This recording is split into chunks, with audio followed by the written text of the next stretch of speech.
नमो विष्णुपादाय कृष्णपृष्ठाय भूतले श्रीमते कृतदास्यधिकारी इति नामिने।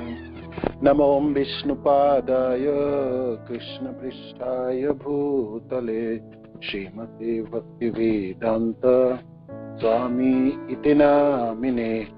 नमस्ते सारस्वते देवे गौरवाणी प्रचारिणे निर्विशेष शून्यवादी पाश्चात्य देशतारिणे।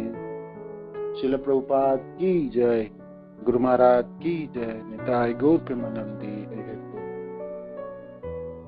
ओम अज्ञानतिमिरन्धस्य ज्ञानाञ्जनशलाकया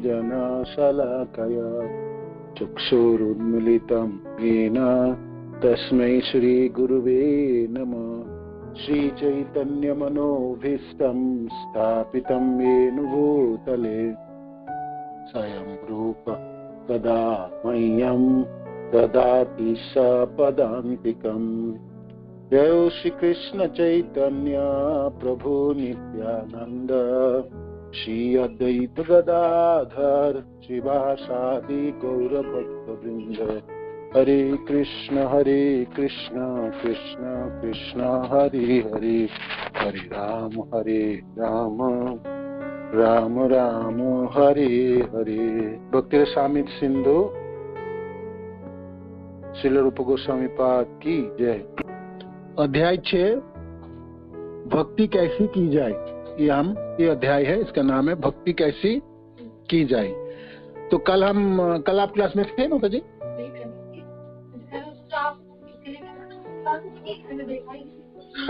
नहीं कल क्लास किए थे हमने। तो भक्ति कैसे की जाए, तो इसके लिए रूप गोस्वामी पाद वर्णन कर रहे हैं। यहाँ पर इस अध्याय में 64 साधनों की वर्णन होगी। कितने साधन है? 64 साधन की वर्णन किए और उनके संक्षिप्त रूप है। तो कल हमने जो क्लास किए उसमें हमने हरिभक्ति विलास के बारे में थोड़ी वर्णन किए और 10 जो प्रथम जो साधन है, 10 जो मूलभूत सिद्धांत हैं उसको हमने पढ़े थे, उसके ऊपर आलोचना किए थे। तो वो 10 भूत जो सिद्धांत हैं उनमें से एक एक करके बताइए। पूज्य राधिका माता जी आप बताइए एक कौन सा 10 जो भक्ति में प्रवेश करने के लिए जो 10 चीज आपको करनी है उनमें से प्रथम जो चीज करनी है वो क्या है, बताइए जी। प्रथम जो करना है वो प्रामाणिक गुरु की शरण लेना है। गुरु पदाश्रय, पहले गुरु की चरणाश्रित होनी है, गुरु के चरणाश्रित होनी है, ये प्रथम साधन है। दूसरा है जिसमें कृष्णा दीक्षा आदि शिक्षणम है, जिसमें कि जो भी गुरु दीक्षा के दीक्षित के समय उन बताते हैं वो भक्तों को मतलब नियम अनुसार विधि विधान अनुसार उनके सिद्धांतों को पालन करना है। तो गुरु से पहला जो सिद्धांत तो थे गुरु पदाश्रय, गुरु के चरणाश्रित होना। दूसरा है गुरु से दीक्षा ग्रहण करनी है ना, भगवान की दीक्षा ग्रहण करनी है, गुरुदेव से दीक्षा ग्रहण करनी है। और तीसरी मूलभूत सिद्धांत है, और तीसरी जो सिद्धांत है बताइए आप। उनके बताए हुए सिद्धांतों का पालन करना, उनके आदेशों को जो वो आदेश देते हैं, निर्देश देते हैं, उनके हिसाब से चलना। हाँ, तो तीसरी मूलभूत सिद्धांत है गुरुदेव ने जो आदेश देंगे तो श्रद्धा पूर्वक उसको पालन करनी है, श्रद्धा पूर्वक उनके पालन करने। चौथा जो मूलभूत सिद्धांत है बताइए। हरे कृष्ण प्रभु जी। प्रणाम प्रभु जी। गुरु के निर्देशानुसार महान आचार्यों के पद चिन्हों पर चलना। हाँ, तो ये समझ पाए क्या चीज है? गुरु के निर्देशानुसार महान आचार्यों जनों की चरण चिन्ह पे चलते हुए साधना करनी, तो क्या ये है बताइए थोड़ा सा। ये प्रभु जी, हाँ, अब हमारे जो गुरु जो निर्देश देते हैं, जो हमारे महान आचार्य पहले के जो आचार्य हुए हैं उनके पद चिन्हों पर चलने के लिए हमारे गुरु जो निर्देश देंगे उन्हीं के पद चिन्हों पर चलते हुए हमें भक्ति करनी चाहिए। और वो लोगों ने जैसे किए हैं, जैसे भागवत आदि ग्रंथ में जितने महापुरुष है, महाजन है, तो पहले पिछले जो भक्तजनों ने जैसे भक्ति की है, हाँ, उन सबों के चरण चिन्ह पे चलना है। ऐसे नहीं अपनी कोई मनमानी कोई रास्ता तैयार करना है और अपनी मनमानी इस ढंग से भक्ति करनी, तो ये है। उसके बाद की है 5वां जो मूलभूत सिद्धांत है वो बताइए। फिफ्थ कृष्ण भावना सिद्धांत। हरे कृष्ण प्रभु जी, दंडवत प्रणाम। धन्यवाद जी, बताइए, आप बोलिए। कृष्ण भावना में प्रभु जी उन्नति के लिए गुरु से जिज्ञासा करनी। हरे कृष्ण प्रभु तो श्रद्धा पूर्वक गुरु को जिज्ञासा। और आगे की भगवान कृष्ण की तुष्टि के लिए आपको भौतिक संसार के जो सबसे अच्छी चीज है, जिससे आपके आसक्ति है, उसको आपको छोड़नी है ना। जो आपके सबसे प्यारे है, तो उसको आपको त्याग करने, स्वीकार करने के लिए आप राजी रहोगे, माने आप करोगे, करने के लिए तैयार होगे, है ना, भगवान की संतुष्टि के लिए। और उसके आगे और एक सेकंड, उसके बाद 6 नंबर जो है वो बताइए। रितु माता जी, आपके पास भी बुक होंगे ना, आपने भी आप कल क्लास में थी। हरे कृष्णा प्रभु जी, दंडवत प्रणाम। हाँ, धन्यवाद माता जी, धन्यवाद। बताइए प्रभु जी, 6 तो आपने बता दिया ना, भगवान की तुष्टि के लिए। हाँ, 7 नंबर बताइए। द्वारका और वृंदावन जैसे पवित्र तीर्थ स्थलों में जाकर वहाँ पर रहना, वास करना, वहाँ पर रहना। द्वारका या वृंदावन जैसे पवित्र स्थलों में जाके रहना, मैंने भक्तों की इच्छा करनी चाहिए जो मैं जीवन में कभी भी वृंदावन वास करूं या द्वारका वास करूं, जगन्नाथपुरी आदि में वास करूं। अपने भक्ति के प्रगति करने के लिए आपको ये सब तीर्थ स्थलों में जाके रहने की अभिलाषा रखनी चाहिए, है ना। ये है 7। 8 नंबर बताइए। और कोई वैशाली माता जी हैं? वैशाली माता जी, आप कल थी नहीं, तभी भी बताइए। धन्यवाद प्रणाम। धन्यवाद प्रणाम प्रभु जी। बताइए। प्राकृतिक जगत में व्यवहार भर के लिए लोगों से संबंध रखना। हाँ, इसको आप बताइए, आप क्या समझ पाए इसको? ये भौतिक संसार के लोगों के साथ जितनी जरूरत है उतनी व्यवहार रखनी है। जी प्रभु जी, जैसे कि जो कृष्ण भावना भावित नहीं है, उनसे बस जितना हमें जरूरत है उतना ही उनसे संबंध रखे, उनसे हम ज्यादा लेन देन न रखें। जैसे घर के लोग कोई भक्त नहीं है, प्रभु जी ये भी है ना, इसमें कैसे व्यवहार करेंगे? हाँ बताइए, बोलिए। इसमें प्रभु जी ये भी है ना कि हमें सिर्फ उन्हीं वस्तुओं को स्वीकार करना चाहिए जो हमारे जीवन के लिए आवश्यक है। एक भक्त को अपने जीवन की आवश्यकता कम करनी चाहिए, नहीं तो कर्मी लोगों की तरह, अज्ञानी लोग, कर्मी लोगों की तरह, विशेष करके भोगवादी लोगों की तरह उनके हजारों लाखों चीजों की जरूरत होता है।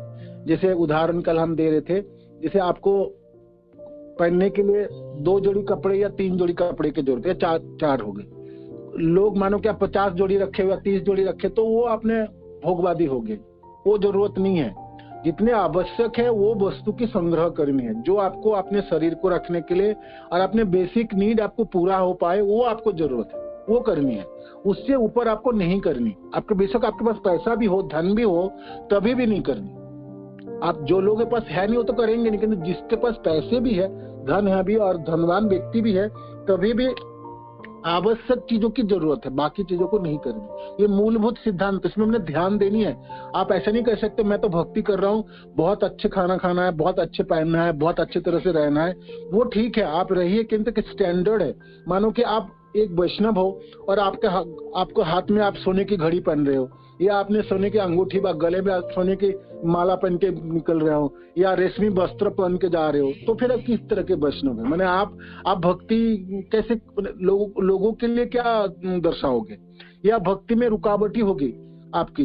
तो ये चीज जो आपको आवश्यक है शरीर धारण करने के लिए, जो जरूरत है वो, और जो अच्छे वस्त्र पहनना है, जैसे आपने धुली हुई वस्त्र पहनने, साफ सुथरा वस्त्र पहननी है, वो सब ठीक है, किंतु बहुत चमकदार चीजें और जो आप जरूरत नहीं है उसको नहीं ग्रहण करेंगे। ये मूलभूत सिद्धांत है, इसमें आपको ध्यान रखनी है। आप इसको अनदेखा नहीं कर सकते। जब मैं भाई भक्त हो गया, दीक्षित भक्त हो गया, तो खान पान में और पहनने में और सब चीज अच्छे व्यवहार कर सकते हो, नहीं।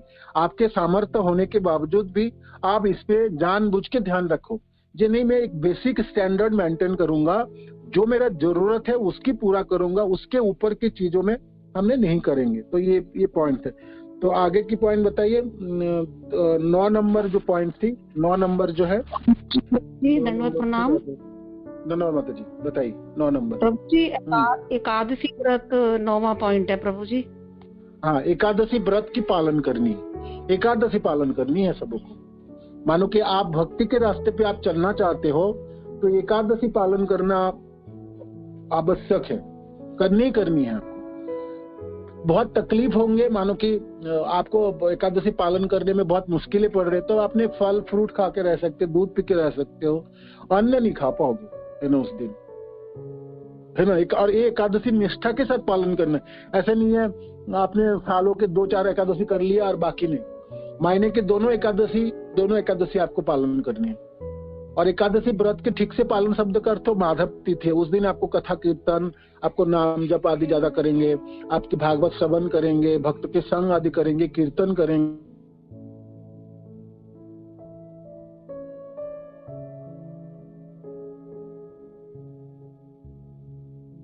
तो ठीक है, आप मैंने कोई कथा कीर्तन ज्यादा से ज्यादा भगवान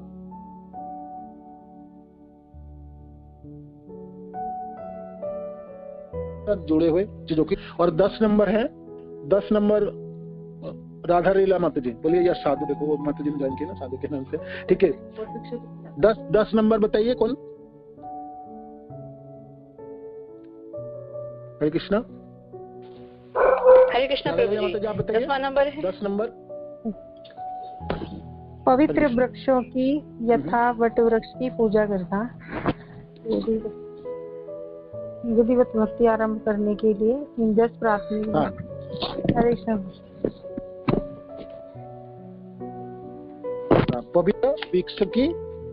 पवित्र वृक्ष की पूजा करनी, जैसे बट वृक्ष, जैसे असत वृक्ष आदि की, पीपल वृक्ष है ना, और नहीं तो तुलसी महारानी, तो पवित्र वृक्ष की। तो ये जो 10 जो नियम है, ये रूप गोस्वामी पाठ करते हैं। इसी 10 नियमों को आप पालन करेंगे तो भक्ति में प्रवेश होगी आपकी, प्रवेश अधिकार, मैंने भक्ति आपके प्रगति नहीं, भक्ति में आप प्रवेश करने की सक्षमता आप में उत्पन्न होगी। जैसे कोई बच्चे को क्लास 1 में एडमिशन दिलाना है, तो उसके केजी वगैरह पढ़ाना होता है ना, तैयारी करते हैं, फिर एग्जाम आदि देते हैं, फिर क्लास 1 में एडमिशन होते हैं। तो रूप गोस्वामी पाद कहते हैं कोई साधक अपने जीवन में इस 10 मूलभूत सिद्धांतों को ग्रहण करेंगे तो वो भक्ति में उसके प्रवेश होगी, प्रवेश सिद्धाकार मिलेगा, है ना। ऐसा नहीं है ये भाई ये तो बाद में जाके करेंगे, नहीं, ये आपको पहले करके भक्ति में प्रवेश करनी है। ये 10 के 10 नियम है ना, उनमें से गुरु पदाश्रय, गुरु से दीक्षा, गुरु से शिक्षा प्राप्ति करना, गुरु से पूछना है, और गुरु की श्रद्धा पूर्वक सेवा करनी है, उनकी जो आदेश से पालन करनी है। तो ये जो 3 जो है रूप गोस्वामी पाद कहते हैं, इस 10 में से ये 3 तो और भी मेन है। मानो कि बाकी जो 7 है वो तो थोड़ी बहुत आप ढील दे सकते हो, माने आपको बहुत सामर्थ्यता उत्पन्न ना हुई, प्रथम जो 3 है वो तो अवश्य है, वो आपको करनी है, और वो पूरे जीवन भर आपको करती रहनी पड़ेगी। गुरु की सेवा करनी, गुरु के आदेशों का पालन करना, और गुरु ने जो आदेश देंगे उस आदेश को पालन करने के लिए अपने जीवन को निछावर, है ना। तो ये 3 मूलभूत सिद्धांतों की प्रथम है। इसमें प्रवेश अधिकार भी प्राप्त होगी और आगे आपके भक्ति की प्रगति में भी सहायता करेंगे। रूप गोस्वामी पाद एक और वर्णन करते हैं, ये मूलभूत सिद्धांत तो हर संप्रदाय के लिए एक जैसे होगी। हाँ, कोई गुरु, एक गुरु से दूसरे गुरु में भेद होगी, कब? उसके विस्तार में। मानो कि गुरु ने कोई आदेश दिए, हर शिष्य को एक जैसे आदेश नहीं देंगे, है ना। गुरुदेव कहेंगे किसी शिष्य को, आप तो वृंदावन में रहो, वृंदावन में आप रहो, कि वृंदावन में नाम जप आदि करो और वृंदावन में रहो। किसी शिष्य को आदेश देंगे नहीं, आप तो दिल्ली में रहो, दिल्ली में आपके प्रचार आदि करो, दिल्ली में रहो, आपको वृंदावन नहीं आना। और शास्त्रों में कहते हैं 64 साधन में जो आपको मथुरा वास करनी, वृंदावन वास करनी है, शास्त्र में है। तो वो शिष्य पढ़ के दिखेगा तो कमाल है। शास्त्र तो कहता है जब मथुरा वास करनी चाहिए, द्वारका आदि में वास करना, और मेरे लिए मेरे गुरुदेव तो दिल्ली में रहने के लिए कहता है, और उनके गुरुदेव तो उनको देखो वृंदावन में रहने के लिए बोल दिए। तो अच्छा है उनके गुरुदेव, क्योंकि शास्त्र भी है और गुरुदेव की बात भी है ना, है ना। इसको विस्तार कहते हैं, रूप गोस्वामी पाद कहते हैं विस्तार में भेद हो सकता है, किंतु मूलभूत सिद्धांत तो भेद नहीं होंगे। तो विस्तार में भेद होना की, तो विस्तार में भेद जब आपको दिखने लगे तो सबसे किस चीजों को आपने अंगीकार करोगे? जो अपने गुरुदेव आपको आज्ञा दी है, वो आपको अंगीकार करनी है। उस समय शास्त्रों की तरफ देख के आप अपना मनगणन नहीं कर, आप युक्ति तर्क करोगे। देखो शास्त्रों में कहते हैं वृंदावन वास करनी चाहिए साधक को, और वो गुरुदेव उनके शिष्य को, सब शिष्यों को वृंदावन रहने के लिए आज्ञा दे। कार्तिक में वृंदावन रहोगे, कार्तिक में परिक्रमा करोगे, और कार्तिक के बाद भी वृंदावन रहने के लिए आज्ञा दे। और हमारे गुरुदेव देखो प्रचार करो, दिल्ली में जाके रास्ते में बुक डिस्ट्रीब्यूशन करो। भैया हमारा गुरुदेव तो शास्त्र सम्मत भी नहीं है, मानो कि बोले। तो यहाँ पर उपगोस्वामी पाद आपको चेतावनी देते हैं कि आपको विस्तार में भेद हो सकता है, और गुरु एक गुरु से दूसरे गुरु की आज्ञा भी भेद हो सकता है, किंतु जो गुरुदेव ने कहा शिष्यों के लिए वही ग्रहण। बेशक आपके गुरुदेव आपको दिल्ली में रहने के लिए कहा और पूरे जीवन और बोला दिल्ली में रहो, तो आपके लिए वही करना है, आपको वृंदावन की तरफ नहीं देखा, है ना। ये इसमें इसलिए श्रद्धा पूर्वक गुरु के आदेशों का पालन करना, ठीक है ना।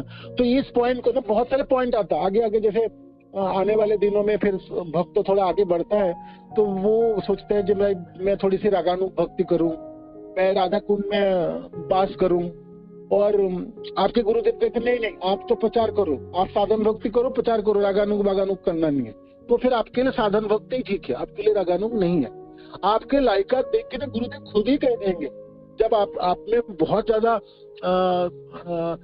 आपकी लोलुपता बढ़ जाएंगे ना, और उस तरफ जब आपकी झुकावटी हो जाएगी, तो गुरुदेव को पता है जी कौन भक्तों किस स्तर की है और कौन कहाँ तक पहुंच सकता है।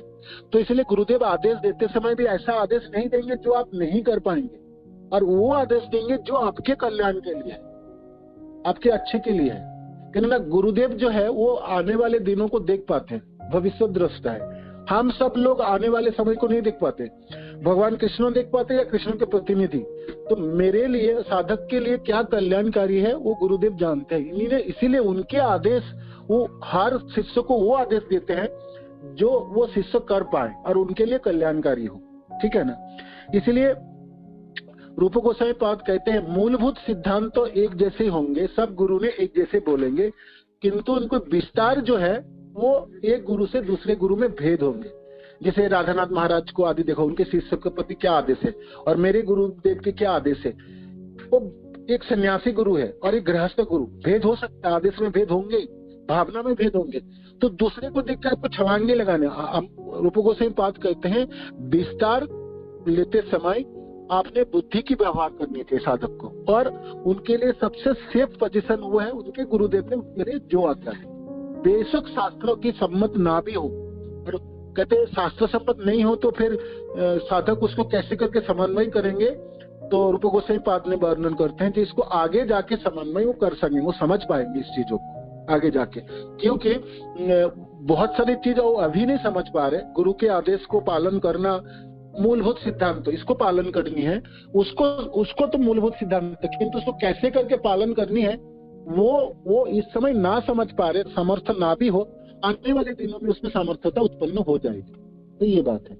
तो रूप गोस्वामी पाद कहते हैं ये जो 10 सिद्धांत हैं भक्ति में प्रवेश मिलने की आपकी टिकट है।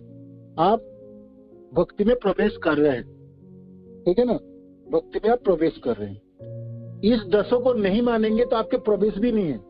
तो मानो कोई भक्त कहे मैं तो दीक्षा ले लिया हूँ, मेरे को क्या फर्क, मैं तो प्रवेश हो गया प्रभु जी, है ना, मेरे को गुरु दीक्षा तो प्राप्त हो गया, और आपका 10 नियम तो ना भी मानू तो क्या फर्क पड़ने वाला। तो क्या उत्तर होगी उसके लिए, क्या उत्तर होगी बताइए आप सब लोग, आप लोग भी बोलिए। जो है मानो कि कोई कहे तो देखो प्रभु दीक्षा तो मैंने प्राप्त हो गई, और रूप गोस्वामी पाद के जो 10 नियम है उनमें से दीक्षा मिल गई, एक नियम तो मेरा पालन हो ही गया, बाकी मेरे को परवाह नहीं, मैंने बाकी मेरे को क्या आप लिया। वो तो प्रवेश करने के लिए, जैसे मैंने कोई क्लास 1 में एडमिशन लेने के लिए जो पढ़ाई करना था वो करके प्रवेश हो गया, उसके बाद पढ़ाई की क्या जरूरत है, उसका क्या क्वेश्चन था, क्या आंसर था भौतिक संसार में, वो तो कोई सोचते भी नहीं है ना। प्रवेश अधिकार प्राप्त हो गया। अब मानो कि साधक कहे मैंने तो प्रवेश ले लिया, मैं तो दीक्षित हो गया, अब आपके ये नियम को मेरे लिए क्या है, तो उसकी क्या उत्तर होगी, प्रगति रुक जाएगी। एक तो है कि उनकी भक्ति में प्रगति होगी अगर वो फॉलो करेंगे, तो नहीं करेंगे तो पतन होने का भी बहुत बड़ा चांसेस है। तो इसलिए वो उनको तो इसलिए उनको भक्तों का संगत और गुरु महाराज के जो भी नियम बताए हैं उसमें फॉलो करना उनको अनिवार्य है। और उसमें भी कि उसके वर्धन अगर चाहिए उनके भक्ति में कि वो और एनहांस हो, तो वो उसमें वो फॉलो करना पड़ेगा उनको, उनके निर्देशों का पालन को सही बात कहते हैं। इसमें आपको पतन होने के चांसेस नहीं, आप भक्ति से बाहर ही हो जाओगे। आपको ये नहीं जो आपको चांस की बात नहीं है, आप बिल्कुल भक्ति के दायरे से बाहर चले जाओ। कहते मूलभूत सिद्धांत है, और मूलभूत सिद्धांत 10 की 10 सिद्धांत आपके एज ए टोटो माने एक साथ आपको पालन करनी है। आपने नहीं एक सिद्धांत पालन कर लो 9 तो बाद में देखोगे, नहीं, इन 10 की 10 को पालन करने में आप में भावना होनी चाहिए, सामर्थ्यता होनी चाहिए, उसके ऊपर ध्यान रखनी है। मानो कि कोई ना करे तो वो भक्ति के दायरे से बाहर चली जाएगी। बेसों को दीक्षित भक्त क्यों ना, है ना। आपकी प्रगति रुक जाएंगे, प्रगति रुकने के बाद क्या हुआ, धीरे धीरे आप में विश्वास खो दोगे, और फिर आपका जो सामर्थ्यता वो चली जाएंगी, आपकी भावना चली जाएंगी, और एक दिन आप देखोगे जहां से आपने शुरुआत की थी कर्मी जीवन से आप फिर लौट आए, वापस चले गए। बेशक आप दीक्षित भक्त क्यों ना, बेशक अपने दीक्षित, इसलिए दीक्षा आपने ले लिए आपके सारे काम हो जाए, नहीं, दीक्षा तो शुरुआत ही। देखो ना 10 की 10 शुरुआत से है। क्लास 1 में एडमिशन हो गया और आप पढ़ोगे नहीं, बुक्स लेके चलोगे नहीं, क्लास अटेंड करोगे नहीं, तो आप बोलोगे मैंने तो एडमिशन ले लिया, इतने अच्छे स्कूल में ले लिया, तो मैं तो नहीं। एडमिशन लेने से तो फायदा नहीं, आपको पढ़नी पड़ेंगे, समय देनी पड़ेंगे। ऐसे ये 10 मूलभूत सिद्धांतों को आपको जीवन भर अपनानी पड़ेंगे। तो आप कहेंगे मैं दीक्षा ले लूंगा उसके बाद भूल जाऊंगा, वो चलने वाली नहीं है। अच्छा, आगे जो 10 सिद्धांत है वो है, अभी तो 10 ये था नियम जो विधि कहलाते हैं, आगे के 10 जो है वो निषेध है, इस कार्यों को नहीं करनी है। रूप गोस्वामी पाद कहते हैं ये 10 भी प्रवेश अधिकार मिलती है, मैंने भक्ति में प्रवेश के लिए आपको सहायता करते हैं, और आपको इसको जरूरत भी हमेशा है ना। तो ये आगे की जो 10 है जो हमने नहीं करेंगे वो बताइए एक एक करके, आपके पास बुक है जो निषेध है, तो 11 नंबर जो है। हरे कृष्णा प्रभु जी। हरे कृष्णा। ये जो हाँ जी प्रभु जी, ये जो ऊपर दिए हुए 10 नियम है, इनके बाद जो निषेध है उसमें पहला है अभक्तों की संगति का दृढ़ता पूर्वक परित्याग, और दूसरा है भक्ति की संगति के दृढ़ता पूर्वक, अभक्तों के संगति का दृढ़ता पूर्वक परित्याग करना। दृढ़ता पूर्वक शब्द क्या है, जे आप उसके अर्थ है आप बहुत अच्छे तरह से जी जान लगा के इसको पालन करने के लिए कोशिश करोगे। आप नहीं, वो भक्त लोग हैं अभक्त लोग हैं, क्या भेद है, सब जीवों में परमात्मा है, भगवान तो सबों के अंदर है। मानो कि शास्त्र आपने सुन लिए और अपना मनमानी करने लगे, जे अभक्त में भी भगवान है, भक्त में भी भगवान है, वो भी मनुष्य, हम भी मनुष्य है, भाई क्या फर्क पड़ने वाला, उनसे मिलना चाहिए, नहीं मिलेंगे तो प्रचार कैसे होंगे, ये सब चीज है। प्रचार तो अभक्त लोग ही करोगे, भक्त को तो प्रचार होगी नहीं, जहां जाओगे प्रचार करने में तो अभक्त लोगों के। किंतु यहाँ पर जो पॉइंट है, जो अभक्त के संगति दृढ़ता पूर्वक आप अभक्त के संग नहीं करोगे, इसको दृढ़ता पूर्वक पालन करोगे, तो कैसे समझेंगे इसको, बताइए, आप सब बताइए, क्या रूप गोस्वामी पाद में क्या जोर देना चाहता है? ये कहना चाह रहे हैं कि आप संग तो हमें करना है, लेकिन वैसा नहीं करना है, मतलब हमें बहुत ज्यादा उससे सुनना नहीं है, उससे आदान प्रदान नहीं करना, उसको उतनी आपको जो आवश्यक है, जितनी जरूरत है। पहला पॉइंट आप याद रखिए, मानो कि वो आपके घर के लोग हैं, आपके अपनी जन है, क्या करोगे, वो भक्त नहीं है और वो अभक्त हो गया, आप अपने अभक्त जनों को तो छोड़ नहीं सकते ना, रहना तो उन्हीं लोगों के साथ, तो करोगे कैसा भी है। हाँ, आदान प्रदान नहीं करोगे, तर्क नहीं करना, तर्क भी तो नहीं करना है, अगर समझ में आता तो ठीक। हाँ, समझ।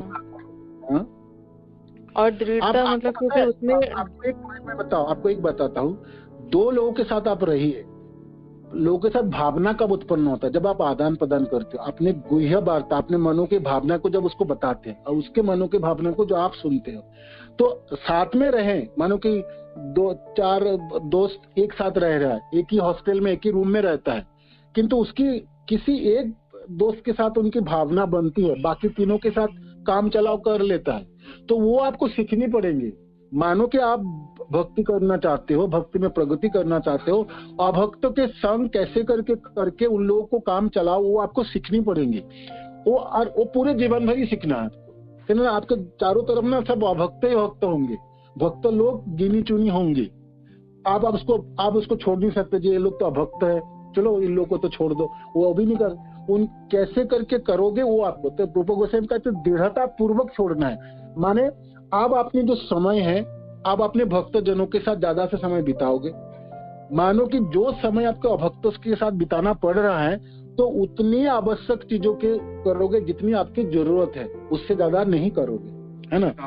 जितने काम चलाओ हो जाए उतने करना। दूसरी, आपकी जो गुह्य वार्ता है ना, जो भक्ति की, उसको वो समझाने की आपको जरूरत नहीं है। ज्यादा से ज्यादा उसको प्रसाद खिला सकते हो, भगवान के कीर्तन आदि कर सकते हो, ये सब तो प्रचार कार्य जो जानते हो। किंतु भक्ति की जो निर्यास है वो आपको समझाने मत जाइए उनको, है ना।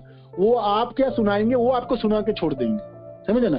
तो आपके तर्क वितर्क में फंस जाओगे, आपके समय खोटा कर देगा, आपके भक्ति में प्रगति रुक जाएगी। इसीलिए रूप गोस्वामी पाद जानबूझ के नहीं रोक रहे, हम सबको बचाने के प्रयत्न करें। जब आप दृढ़ता पूर्वक इसको पालन करोगे, है ना। अब मैं तो 20 साल भक्ति कर लिया, मेरा क्या करेंगे ये लोग, मैं तो घुस जाता हूँ। नहीं, आप घुस जाओगे ना, संभाल नहीं पाओगे। लोगों की ऐसी ऐसी प्रश्न है और आपकी भावना बिल्कुल चौपट कर देंगे, है ना। तो इसलिए आपको अभक्तों के साथ जाते समय 10 बार सोचोगे, जो मैं जहां जा रहा हूँ वो जगह जाना चाहिए या नहीं चाहिए, पहले तो ये बात सोचो, है ना। और जाऊंगा भी तो मैं क्या व्यवहार करूंगा, समझे ना।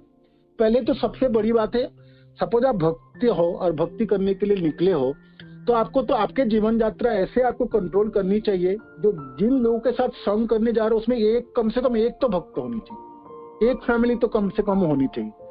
पूरे मैंने कोरा कोरा कोई है ही नहीं, तो आपको सावधान होनी चाहिए, बहुत सावधान होनी चाहिए। हाँ, गुरुदेव के आदेश से प्रचार कार्य है, वो तो है, प्रचार कार्य के लिए आप जा रहे हो तो सारे अभक्त होते हैं, उसमें कोई डर नहीं। किंतु संग प्रदान करने के लिए मैंने जा रहे हो तो फिर आपको सावधानी बरतनी है। तो यहाँ पर भी रूप गोस्वामी पाद कहते हैं, इसको कैसे करके पालन करेंगे, साधक अपने ऊपर निर्भर करके करेगा। इसका विस्तार अलग अलग होगी। कोई भक्त किसी अभक्त के साथ व्यवहार करते समय अपने बुद्धि व्यवहार करेंगे, बुद्धि के साथ बुद्धि व्यवहार करके इस चीजों को संभाल पाएंगे, है ना। आपको किंतु कौन सिखाएंगे, कोई सिखाएंगे नहीं आपको। तो इस समय इसीलिए रूप गोस्वामी पाद कहते हैं, एक साधक को हमेशा अपना बुद्धि व्यवहार करनी पड़ेगी। आप ऐसा नहीं कर सकते, मानो कि शास्त्र आपने पढ़े तो आप है जीवे दया, क्या है, नामे रुचि जीवे दया वैष्णव सेवा, जीवे तो दया करनी, ये तो हमने वैष्णव में सीखा। चैतन्य चरितामृत के श्लोक सुख लिए, गुरुदेव भी कहते हैं सब भी, तो भाई जीवे तो दया करनी, अभक्त के संग ही नहीं कर रहा हूँ, उनको तो हमने परवाह ही नहीं कर रहा हूँ, तो फिर जीवे दया तो हो ही नहीं, है ना। तो कैसे करके सोचोगे, इसका अर्थ नहीं है जो तुमने उसके साथ आदान प्रदान नहीं किया तो उसके दया आप कर सकते हो, कपड़े आप दे दो, उसके पैसे की जरूरत वो आप दे सकते हो, दान आप दे सकते हो, मानो की जरूरत है, ये सब कुछ कर सकते हो, दया दिखाने की चीज है। किंतु भक्ति खराब करके दया दिखाने की जरूरत नहीं है। ये इस शब्द के अर्थ का, ठीक है ना। तो समाज में कई लोग ये होता कहते हैं कि ये सब क्या कर रहे हैं, हम समाज सेवा करते हैं, हम भंडारा करते हैं, हम कपड़े बांटते हैं, ये करते हैं, वो करते हैं। तो लोग कई बार क्या होता है, जैसे लोग सोचने लगते हैं कि हाँ यार वाकई में क्या होता है, ये सब तो तकोसलेबाजी है। तो क्या दिमाग डाइवर्ट हो जाता है, जब हम ज्यादा बहस करने लगते हैं ना, तो कहीं ना कहीं हम भी सोचने लगते हैं कि बाकी में कहीं सही तो नहीं करा। हाँ, आपके भावना में परिवर्तन करा देंगे ना, आप उनको नहीं परिवर्तन कर, आपको ही करा देंगे। तो इसीलिए रूप गोस्वामी पाद करना आपको दृढ़ता पूर्वक पालन करनी है। एक निषेध, एक पहला निषेध, आप भक्ति करना चले तो अभक्त के संग नहीं करना पड़े, उनके संग को छोड़ना आपको दृढ़ता पूर्वक आपको ये पालन करनी है। उनके आगे की बताइए माता जी, 12 नंबर पॉइंट जो एक और निषेध है, वो कौन सा है? भक्ति की इच्छा न रखने वाले व्यक्ति को उपदेश न देना। हाँ, ये तो कवर कर ही ले। भक्ति को इच्छा ना रखने वाले व्यक्ति को उपदेश देना ही, है ना। मानो कि कोई सुनना ही नहीं चाहते आपके बात, आप बोलते रहो, नहीं प्रभु जी माता जी बैठो बैठो, अब मैं आपको सुनाता हूँ, आपको बताता हूँ। आप थोड़ी सी आप प्रचार करने निकलोगे ना, आपको पता चले, जैसे बुक डिस्ट्रीब्यूशन करना बा कोई, आपको पता चल जाएंगे उसमें थोड़ी सी स्वीकृति है कि नहीं, है ना। जिसमें बिल्कुल कुछ नहीं है, कोरा कागज है और वो आपसे होने वाला है नहीं, और वो तर्क से तर्क करने जा रहा है, तो आपके समय खराब करोगे, है ना। उसको बिल्कुल उपदेश नहीं देना चाहिए। आप ज्यादा से ज्यादा प्रसाद दे सकते हो, और आप मंदिर ले जा सकते हो, उनको टूर में ले जा सकते हो, उनको वृंदावन धाम द्वारका आदि ले जा सकते हो। उपदेश नहीं देना, आपको ये नहीं करना, आपको ये नहीं करना, आपको ये नहीं खाना, आपको वो नहीं खाना, तो ये सब उपदेश आपको नहीं देना। तो ये पॉइंट है निषेध। तो ये 12 नंबर है। 13 नंबर बताइए, और कोई नेक्स्ट पॉइंट में है प्रभु जी कि जो भी मंदिर वगैरह बनवाने में अपना बहुमूल्य या अपना समय या जो भी धन अर्पण कर सकते हैं नहीं देना चाहते, तो उन भक्तों को भी इससे भी दूर रहना है। जो इन कार्यों में उत्साहित रहते हैं और आगे बढ़ बढ़ के इनके मंदिर या मठ गुरुकुल ये सब बनाने में प्रयोजन करते हैं, अपना जो भी ऐड कर सकते हैं तो उनके लिए ऐड करना है। हाँ, इसमें लिखा है बहुमूल्य मंदिर या मठ बनवाने में अधिक उत्साह ना दिखाना। एक भक्तों को बहुत आलीशान मंदिर बनाना, बहुत अच्छे सुंदर मठ बनाने में उत्साहित नहीं होना। बताओ इसमें माना क्यों है, इसमें क्यों निषेध है? क्या खराब है? तो अच्छा था, वो अच्छे मंदिर बने, अच्छे मठ बने। प्रभु जी हरे कृष्णा। प्रभु जी हरे कृष्णा। हरे कृष्णा माता जी बताइए। हाँ प्रभु जी, वो जो मंदिर बनवाते हैं वो अपने लाभ के लिए बनवाते हैं, इसलिए उन मंदिरों में कभी भी पैसा नहीं लगाना चाहिए। नहीं वो तो ठीक है, वो तो लाभ है, किंतु एक भक्त है, मानो कि आप एक भक्त हो और एक अच्छा मंदिर बन रहा है, तो उसमें क्यों नहीं उत्साह होगी? मैंने उसमें बचने के लिए क्यों कह रहे रूप गोस्वामी पाद आपको? बताइए। प्रभु जी बहुमूल्य मंदिर नहीं बनाना। हाँ बहुमूल्य मंदिर बनाना है, सिंपल बनाना, भगवान को रखना, उनके जोड़ी के काम, उनके प्रभु जी इसमें ये नहीं, प्रभु जी इसमें ये नहीं है कि मंदिर बनाने में नहीं, इसमें जो नहीं करते हैं उसमें जो उत्साह नहीं दिखाते उनसे दूर रहना। ये तो नेगेटिव पॉइंट बता रहे हैं ना, कि जो उत्साहित नहीं रहते हैं ना। एक भक्त को निषेध करे, जब बहुमूल्य मंदिर बनाने में आपको उत्साही नहीं होना, बहुमूल्य मंदिर बनाने में भक्त को उत्साह नहीं रहना, मतलब उसमें नहीं फंसना उसको। तो क्यों नहीं? मेरी प्रश्न है कि क्यों नहीं, कारण क्या है? इसका एक ही कारण ये है, जो धन अर्जित करते हैं वो फिर मंदिर में क्यों देंगे? जो फिर धन अर्जन में लगे रहते हैं वो अपना सेटिस्फेक्शन, अपना इंद्रिय तृप्ति में लगाएंगे, फिर उनको अपने ऐश्वर्य में लगाएंगे। तो उनको उन सब चीजों में, मंदिर में, जिससे कि और लोगों को भी फायदा हो, उन सब में उनका ध्यान ही नहीं जाएगा, वो करेंगे नहीं, तो वो भक्तों से फिर उसलिए दूर रहने के लिए बोला। इसका कारण है रूप गोस्वामी पाद है। एक तो बहुमूल्य मंदिर बनाने में आपने बहुत धन उपार्जन करनी पड़ेगी आपको, है ना, तरह तरह के धन ही संपत्ति आपकी विपत्ति का कारण होंगे। वो धन को आप संभाल पाना और उसको ठीक से व्यवहार कर पाना आसान कार्य नहीं है। तो जिसमें चांसेस बढ़ती है आपके पतन की, तो उधार की तरफ क्यों जाना भाई? इसीलिए रूप गोस्वामी पाद कहते हैं एक भक्त को बहुमूल्य मंदिर बनाने में उत्साह नहीं करने। तो इसका है जो उस पर बहुत पैसा धन इन्वॉल्व हो जाएंगे और उसमें आपके लालसा बढ़ सकती है। एक दूसरी आपकी अहंकार बढ़ सकती है। जो बहुत आलीशान मंदिर, देखो हमने क्या मंदिर, अहंकार की बढ़ोतरी करेगा। तीसरी, इतनी आलीशान मंदिर बना के उनको रक्षणावेक्षण करने में उसमें आप इन्वॉल्व हो जाओगे, तो उसमें वो मैनेजरियल वर्क में फंसोगे। आप फंसना है, संभाल पाना इतना आसान नहीं है। इसीलिए एक भक्ति को रख पाना बहुत मुश्किल पड़ती है। मैनेजरियल वर्क करते हो ना, कभी कभी करनी पड़ते, उसमें बहुत मुश्किल पड़ता है भक्ति की रक्षा करनी। तो इसी सारे चीजों से बचाने के लिए रूप गोस्वामी पाद कहते हैं एक भक्त को बहुमूल्य मंदिर या मठ बनवाने में अधिक उत्साह ना दिखना। अधिक उत्साह की बात है, ऐसा नहीं जो नहीं बनाना चाहिए, मंदिर बनाने चाहिए, मठ बनाने चाहिए, किंतु अधिक उत्साह बड़े बड़े बहुमूल्य मंदिर और मठ, आलीशान मठ बनाने के नहीं करने चाहिए, ये निषेध है। ठीक है, आगे की पॉइंट बताइए। और हरे कृष्ण प्रभु जी। हरे कृष्ण जी। हरे कृष्णा प्रभु जी। लेकिन प्रभुपाद जी ने जो भी अभी इस्कॉन के मंदिर बनाए वो भी तो बहुत बड़े बड़े मंदिर ही है। बहुत, मैं प्रश्न सुनना चाहता था, ये कोई तो कर, हाँ इसमें भव्य मंदिर है। तो प्रभुपाद ने क्या कहा उसके पीछे, जो हम अच्छे मंदिर नहीं बनाएंगे, आप पेड़ के नीचे बैठ के भागवत कथा सुनाओगे तो कितने लोग होगा? 4 लोग, 5 लोग, 10 लोग, है ना। भिक्षा मांग के आप अपना जीवन जियोगे, किंतु लोगों को प्रचार कैसे करोगे? तो प्रचार कार्यों के लिए आपको इस मंदिरों के, बहुमूल्य मंदिरों की जरूरत है। तो प्रचार कार्यों के लिए जरूरत है। तो प्रभुपाद जैसे व्यक्ति है जो भगवान के सत्यावेश अवतार है, ये सब महाजन है, ये सब लोग कर सकते हैं, इसमें सामर्थ्य दिव्य मूल्य में आते हैं, बताता हूँ। हाँ, तो प्रभुपाद ने बहुत मंदिर अच्छा सुंदर मंदिर, लेकिन प्रभुपाद जैसे भक्त है ना, प्रभुपाद के जैसा भक्त ये क्या है, भगवान के निजी जन है और शक्तावेश अवतार में है। जो प्रभुपाद जी जो संभाल सकते हैं वो हमने नहीं कर सकते ना। प्रभुपाद के साथ हमारी तुलना इसमें रूप गोस्वामी पाद भक्तों की, साधारण भक्तों और सबों की बात करें जो भक्ति के रास्ते में चलना चाहते हैं, उनको बचाने के लिए प्रयत्न करें। तो आप प्रभुपाद एक्सेप्शनल है देखा जाए तो। हॉस्पिटल बन जी माता जी बताइए। प्रभु जी, यहाँ तो हम नेगेटिव पॉइंट डिस्कस कर रहे हैं कि हमें क्या नहीं करना है। तो इसमें लिखा है कि उन जो नहीं बनाते हैं उनका साथ नहीं देना, लेकिन ये नहीं प्रभुपाद जी तो कहते हैं कि बड़ा बनाना है, क्योंकि मुझे उनका एक इंसिडेंट याद है। 2 मिनट लूंगी प्लीज प्रभु जी, वो बताने दीजिए मुझे। वो प्रभुपाद जी आप जो सोच के पॉइंट इसमें निषेधी है, रूप गोस्वामी पाद आपको मना कर रहे हैं। जैसे अभक्त के साथ संग नहीं करोगे, इसको दृढ़ता से पालन करोगे। और उसके बाद की नेक्स्ट पॉइंट क्या था? नेक्स्ट पॉइंट था जो एक सेकेंड, भक्ति के इच्छा ना रखने वाले व्यक्ति को उपदेश ना देना, तो नहीं देंगे, ऐसा नहीं है निषेध। भक्ति के इच्छा ना रखने वाले को आप उपदेश नहीं देंगे, ये निषेध कर रहे हैं। और बहुमूल्य मंदिर और बहुमूल्य मठ बनाने में अधिक उत्साह नहीं दिखाएंगे एक भक्त। तो ये पॉइंट है, ये नहीं है जो लोगों ने नहीं कर रहे हैं, भक्तों को इस चीजों को नहीं करना है, इसको माना कर रहे, निषेध कर रहे, करने में इसको निषेध कर रहे हैं रूप गोस्वामी पाद। ठीक है, आप बताइए, आपने जो वर्णन कर रहे थे।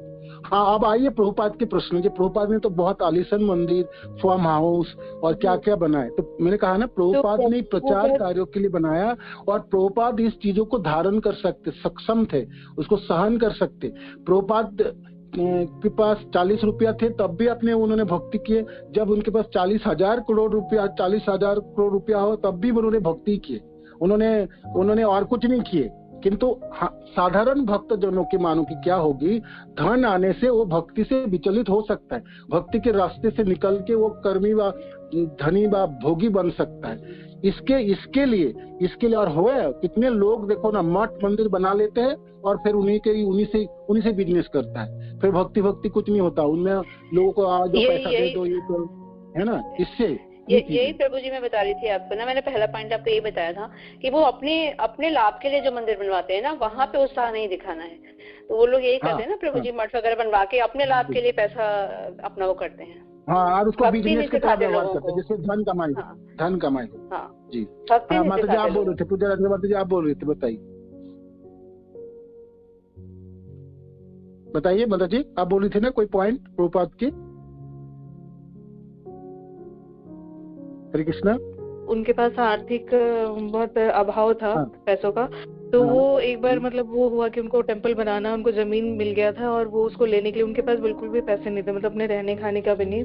तो एक बहुत अच्छा इंसिडेंट उनके लाइफ टाइम में से जो सुना था, मैं वो बताना चाह रही हूँ कि उनको उस पे वो मंदिर बनाना था, बड़ा सा प्लॉट लिया था। तो इंडिया में वो बहुत लोगों से रिक्वेस्ट किए, इनफैक्ट इधर प्राइम मिनिस्टर वगैरह से भी किए कि मेरे को पैसा चाहिए। तो कहीं से जब रिस्पॉन्स नहीं आया, क्योंकि पहले तो ऐसे मोबाइल वगैरह होता नहीं था, लेटर रिस्पॉन्ड में टाइम लगता था, तो सिंघानिया को उन्होंने लेटर लिखा कि मेरे को पैसे चाहिए। तो और 7 लाख रुपया उस टाइम पे लग रहा था, तो ये बहुत बड़ा अमाउंट था। तो सिंघानिया ने बोला क्या कि मैं आपको 50 लाख रुपया दूंगा, लेकिन मंदिर जो है ऐसा छोटा बनाओ और मेरे तरीके से बनेगा। उन्होंने ये शर्त रखी। उन्होंने तो बड़े अच्छे से बोला था कि मेरे को 7 लाख अभी भेज दो, बाकी के 43 बाद में देते रहना। तो उन्होंने बोला था कि मेरे को छोटा नहीं, मेरे को बड़ा मंदिर बनाना है।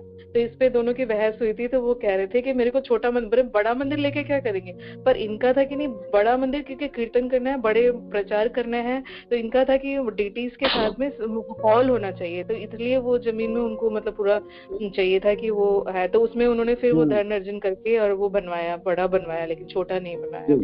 इसके आलिशान और जो प्रभुपाद जी के जितने भी मंदिर हैं, जो ये बात उठी कि वो हमेशा बड़ा बनवाते हैं ताकि उसमें कीर्तन भजन और वो जो है प्रचार हो सके, प्रचार कार्य भी कर पाए। ये आगे की पॉइंट है, आगे की पॉइंट बताइए जो निश्चित कर रहे हैं रूप गोस्वामी पाद एक भक्त को, बताइए आगे की पॉइंट बोलिए। न तो अधिक पुस्तकें पढ़ना, न ही श्रीमद् भागवत या भगवत गीता बाँच कर या उन पर व्याख्यान देकर जीविका अर्जित करने की धारणा को विकसित करना।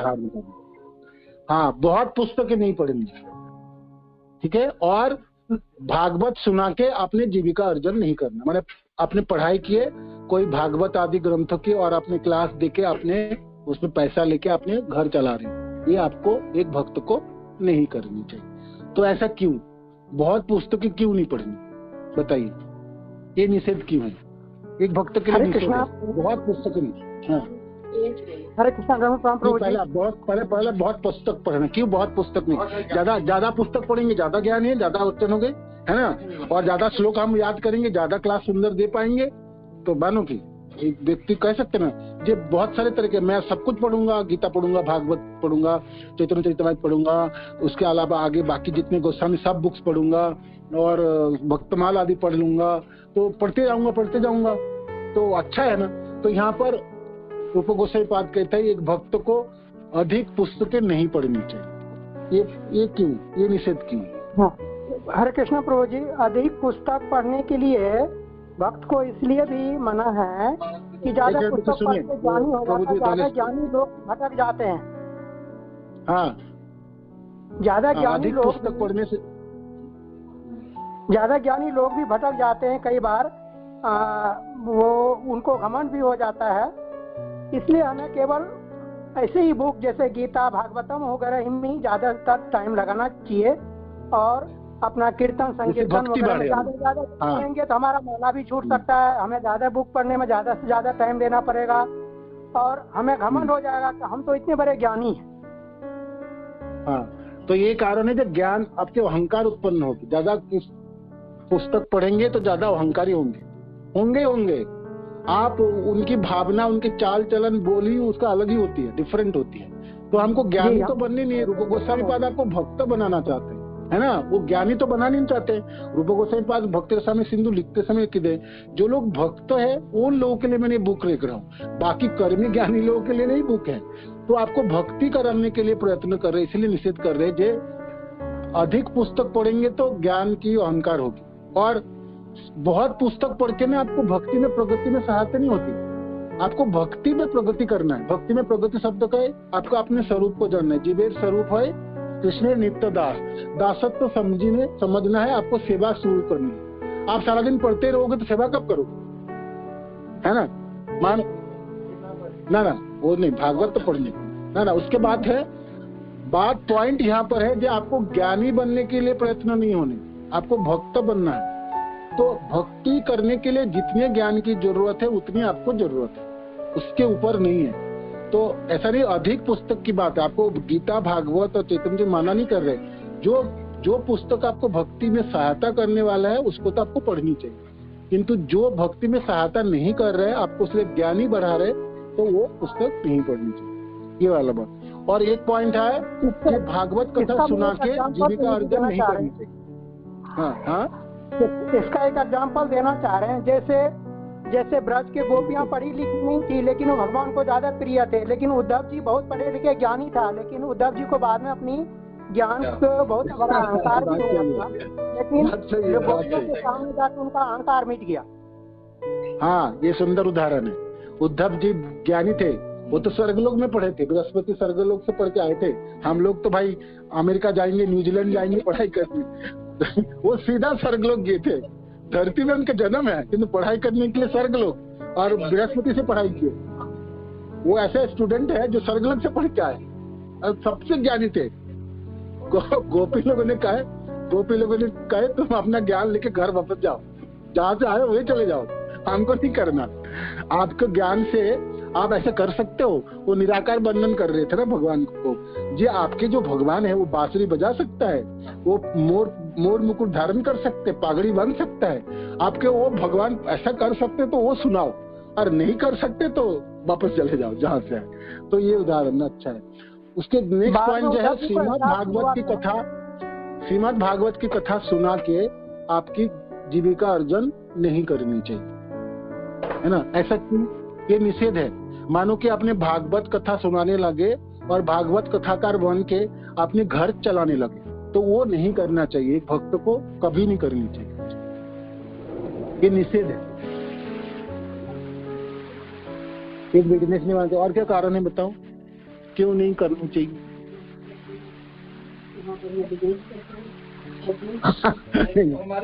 लेकिन प्रभु जी ऐसा तो होता है, लोग तो भागवत की वो रखते हैं पैसे, बल्कि कहीं ऐसा तो नहीं कि जो देते हैं भक्त वो उनसे उनका चल रहा है। हाँ नहीं तो बताओ कैसे करो, इसके प्रश्न का उत्तर करो और ठीक से करो। देखो रूप गोसाई पाद कहते हैं भागवत की कथा को बाँच के घर चलाना नहीं चाहिए, जीविका अर्जन नहीं करनी, ये निषेध है। हाँ इनको आज के टाइम में लोग बिजनेस बना लिए ना, इसलिए ये मना कर रहे हैं। जैसे आप एक भक्त हो, उदाहरण की तरफ भाई आप नौकरी करते हो, बिजनेस करते हो, धन कमाते हो, घर चलाते हो, ठीक है। आप गृहस्थ भक्त हो तो गृहस्थ घर चलाने के लिए आपको तो कुछ करनी पड़ेगी ना, तो आप बाकी सारे काम कर रहे हो, कर सकते हो, किंतु भागवत की कथा सुना के नहीं घर चला सकते, उसमें निषेध है। बाकी काम करो, बाकी तो काम कर ही रहे। हरे कृष्ण प्रभु जी, धन्यवाद, प्रणाम। हम उन पैसों को जैसे हम भगवान की उसमें भगवान की सेवा में लगा सकते हैं। ना ना ना ना, हरे कृष्णा। हरे कृष्ण प्रभु जी, यहाँ दो बात आ रही है कि एक तो भागवतम जो है स्वयं श्री भगवान कृष्ण है, तो उनसे हमें अपनी इनकम नहीं लेना चाहिए, और दूसरा जो है कि उससे जो इनकम अगर लेते हैं तो उसको अगर कहीं गलत जगह वो उपयोग हो गया तो उसका भी पाप लगता होगा। ये दो चीजें जो मुझे समझ में आ रही है। और कोई ठीक है, ये भी ठीक है, थोड़ा सा है और बताइए।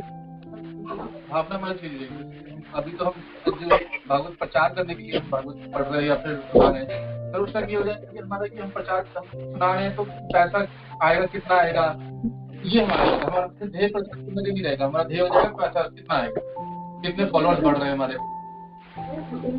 जब भी इसके उदाहरण, इसका कारण क्यों है गोसाई पाद ने माना कि इसका कारण आगे भी वर्णन है कि कोई व्यक्ति जब भागवत कथा सुनाते हैं और उसके सुनाने के बदले में वो पैसा अर्जन करता है तो वो भागवत रहती नहीं है ना। जैसे एक दूध आपको पीने से शरीर की आपकी स्वास्थ्यवर्धक है दूध, किंतु दूध को कोई साफ पी लिए और आप उस दूध को पीने जाओ तो फिर वो जहरीले हो जाता है। तो जीविका पैसा कमा के जो भागवत सुना रहे वो भागवत के कथा में प्रेम नहीं है, उसके आपका हृदय को भेदने वाला नहीं है, वो जहरीले, वो बीस की तरह है, जहर की काम करने वाली है, आपको भोग को बढ़ाने वाला है। जैसे इतने जितने कमेंटेटर चलते ना, कमेंट्री चलती है टीवी में सुन के कोई भक्त भी बन सकता है, उसके भोग ही बढ़ाएंगे, उसको संसार के भोग के तरफ आकर्षित हो जाएंगे। तो इसीलिए रूप गोसाई पाद ने यहाँ पर रोका कि जो व्यक्ति आप अपने को भक्ति में प्रगति करना चाहते हैं तो आपको ऐसा करनी ही नहीं चाहिए। माने आपको भक्ति में प्रगति करना है तो भागवत को बेच के आपको जीविका अर्जन नहीं करना चाहिए। आपको जीविका अर्जन जो आप कर रहे थे भक्ति से पहले जैसे वो आप करिए, है ना, किंतु भागवत के कथा सुना के जीविका अर्जन करने जाएंगे, आपकी भक्ति भी चली जाएगी, जो लोग सुन रहे उनके भी चले जाएंगे, है ना। तो आपके हृदय सूख जाएगी क्योंकि वो जहर के काम कर रही है, आपके स्वास्थ्य वर्धक नहीं होंगे, आपके स्वास्थ्य चली जाएगी और मर जाएंगे सब। क्योंकि प्रभु जी ये एग्जाम्पल है कि जब हम पहले भक्ति में इस्कॉन के साथ नहीं जुड़े थे और भक्ति में नहीं थे तो ये टीवी पे जो भागवत आती है यही सुनते थे, लेकिन तब तो हम इतने अच्छे भक्त नहीं बने थे जितना हम इस्कॉन में आके हम भक्ति करना सीख गए हैं। इसलिए हरिभक्ति विलास में सनातन गोसाई पाद ने श्लोक भी कोट किया। क्या है श्लोक, क्या है ये, अभक्त मुखद गिरनाम पुत हरि कथा अमृतम श्रोतव्य न कर्तव्यम। ये जो भगवान के पवित्र कथा गुणगान ये उस भक्त के अलावा किसी के मुख से सुनना नहीं चाहिए। और कोई व्यक्ति सुना भी रहा है, मानो कि सिर्फ आप जीविका अर्जन कर रहे हैं, तो प्रभुपाद कहते हैं भागवत सुना के कोई जीविका अर्जन कर रहे हैं तो वो भागवत नहीं है, वो तो विष है, जहर है, वो आपके हृदय को भेद नहीं कर पाएंगे और आपकी भक्ति में कोई सहायता भी नहीं कर पाएंगे। और आप खुद भी भक्त होकर इस कार्य को करिएगा मत, आपकी भक्ति भी नष्ट हो जाएंगी। इसलिए निषेध है। तो इसमें एक पॉइंट में दो निषेध है, एक अधिक पुस्तकें नहीं पढ़ेंगे और भागवत को पढ़ के भागवत के ऊपर व्यापार नहीं करेंगे। ठीक है, नेक्स्ट बताइए निषेध जो है। हरे कृष्णा, दंडवत प्रणाम प्रभु जी। धन्यवाद माता जी। प्रभु जी, अगर जैसे कि डिमांड ना की जाए लेकिन भक्ति या प्रचार के कार्यों में ही कोई अपने तरफ से दे की कथा करवाने के और उसको प्रचार कार्य में आगे यूज किया जाए उस धन को, तो प्रभु जी फिर तो कोई आपत्ति नहीं होगी ना? कोई आपत्ति नहीं होगी सर। भागवत कथा उन्होंने किया और उस कथा में कुछ पैसा उसको धन प्राप्ति हो गया, किस वो धन को अपने कार्यों में ना लगा के वो प्रचार कार्यों में लगाया तो वो ठीक है। इसमें कोई उसमें कोई जैसे हमारे इस्कॉन में भी जैसे आप सुबह शाम के तो भागवत चलते उसमें तो कोई, किंतु लोग दान दे रहे, इसको मंदिर के लिए दान दे रहे, तो कथा सुन के आकर्षित होकर दान दे रहे, तो वो पैसा तो मंदिर में कार्य में लगता है। इसलिए कोई भक्त कथा सुना है और कथा में उसको कुछ धन प्राप्ति, किंतु उस धन को वो अपने भोग में लगाए, अपने घर चलाने में, अपने पत्नी बच्चे को पालने में लगाए, तो फिर वो ऐसा नहीं करनी चाहिए। किंतु उस धनों को वो प्रचार कार्यों में लगा सकते, मंदिर के कार्यों में, प्रचार के आगे बढ़ाने में, बुक डिस्ट्रीब्यूशन में, भक्तजनों को सेवा में लगा सकते। वो तो उस भक्त के ऊपर निर्भर करे सचमुच वो क्या कर रहा है। यहाँ पर उप गोस्वामी पाद आप कहते हैं जब कथा बाँच कर कथा के माध्यम से आपके जीविका अर्जन नहीं करनी, जीविका शब्द करते हैं वो अपने भरण पोषण कर रहे हैं अपने कुटुंबों की, वो नहीं करनी चाहिए। ठीक है माता जी। जी प्रभु जी, वो कर सकते हैं, ऐसा कर सकते हैं, ऐसा वो कर सकते, अवश्य करते, क्यों नहीं कर सकते। जी प्रभु।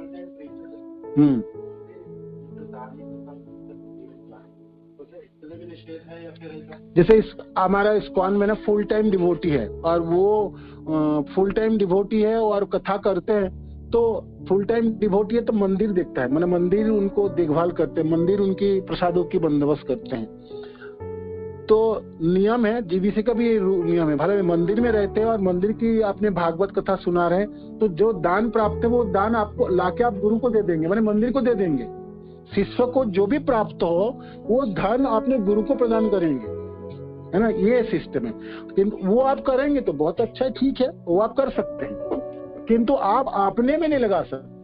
आप कहोगे मेरा प्रसादम की जगह ही नहीं है, मैं तो भूखा मर जाऊंगा, 3 टाइम के प्रसादम के बंदोबस्त, तो भागवत कथा सुना के नहीं, फिर आप नौकरी करो जो भी करो, भागवत कथा सुना के नहीं, इसमें निषेध है। पर्टिकुलर भागवत कथा के जो संस्कृत श्लोक है इसमें भागवतम शब्द व्यवहार के रूप गोस्वामी पाद। हाँ, तो भागवत कथा आपको सुना के जीविका अर्जन नहीं करेंगे, प्रोफेसर नहीं बनाना आपको। भागवत कथा आप सुना के जो धन प्राप्ति है वो मंदिर में दे दीजिए, गुरुदेव को दे दीजिए, ठीक है, वो काम आप कर सकते हैं, वो कर सकते करते हैं। किंतु जैसे भागवत कथाकार होते हैं ना, जैसे आजकल बहुत सारे भागवत कथाकार 1.5 लाख 2 लाख 4 लाख पैसा लेते हैं और भागवत सुनाते हैं, कोई लाभ नहीं है उसमें, कोई वो प्रमाणिक भी नहीं होते प्रभु जी ना, वो प्रमाणिक भी नहीं होते और प्रामाणिक भी नहीं होते। ठीक है ना, आगे बताइए, नेक्स्ट पॉइंट बताइए जो निषेध है, पढ़िए बुक से। सामान्य आचार व्यवहार में लापरवाही न बरतना। हाँ, सामान्य आचार व्यवहार में लापरवाही ना बरतना, तो इसका क्या अर्थ हुई? एक भक्त को सामान्य आचार व्यवहार में हमेशा सतर्क रहनी, ऐसा लापरवाही नहीं बताना जब मैं तो भक्ति किया और मैं इतने सालों के भक्त हूँ, मैं आपको कनिष्ठ अधिकारी हो, मध्यम अधिकारी, उत्तम अधिकारी हो, आप भक्त देखते ही आपको सतर्क होनी चाहिए, यथासाध्य आपको सम्मान प्रदान करनी। आप ऐसे नहीं कर सकते हो ये तो जुम्मा काल भक्त है उसको मैं क्या प्रणाम करूं, नहीं, एक भक्त को देखने मात्र से प्रणाम होनी चाहिए, ये एक सिस्टम है। वैष्णव एटिकेट क्या है? दूसरे भक्त को देखते प्रणाम करनी है, झुकनी, अपने सिर झुकेगा, अपनी दंडवत करनी है। अच्छा तो सबसे दंडवत ना करो, कम से कम नमस्ते करो, सिर झुका जय प्रभु जी, तो ये एक सामान्य एटिकेट है ना, सम्मान प्रदान करनी। तो सामान्य आचार व्यवहार में आप लापरवाही नहीं करें। और जैसे मानो कि आप भक्त के समाज में गए तो आपको कि कौन भक्त किस स्तर की है वो आपको जाननी चाहिए और उसके यथासाध्य आपको उसके मुताबिक उनको सम्मान प्रदान करनी चाहिए। आप ऐसा नहीं कर सकते, एक उत्तम अधिकारी है और आपने बस हरे कृष्ण वो बोलने से काम नहीं चलने वाले, आपने उसको दंडवत करनी पड़ेगी, उनको सेवा करने के लिए प्रयत्न होनी पड़ेंगे। तो आपको वैष्णव की कैटेगरी को देखते हुए आपकी क्या सेवा होनी चाहिए, क्या सम्मान होनी चाहिए, वो भी सीखनी चाहिए। तो यहाँ पर ये सब चीज सिखाएंगे रूप गोस्वामी पाद, आगे वर्णन भी करेंगे। किंतु यहाँ कहते हैं कि भक्तों के साथ व्यवहार करते समय लापरवाही नहीं होनी चाहिए, आचार व्यवहार में लापरवाही। एक तो भक्तों की हो गया, इसमें शब्द जो आई है इसमें शब्द आई है सामान्य आचार व्यवहार में लापरवाही ना बरतना। तो आचार व्यवहार भक्तों के साथ भी होता है, अभक्तों के साथ भी होता है, समाज के साथ भी है। आप एक भक्त है तो समाज के साथ भी कैसे व्यवहार करेंगे वो भी आपको सीखनी पड़ेगी। आप ऐसे नहीं कह सकते मैं भक्त हूँ, आप लोग तो सब अभक्त हो, सब तो नरक जाने, सब नरक जाने वाले हैं, आप लोगों को क्या होने वाला क्या पता है ना। आप लोगों को पता है, आत्मा पता है, देह पता है। मानो कि आप गाली देना शुरू करो तो ये व्यवहार नहीं हुई है ना, ये व्यवहार नहीं है।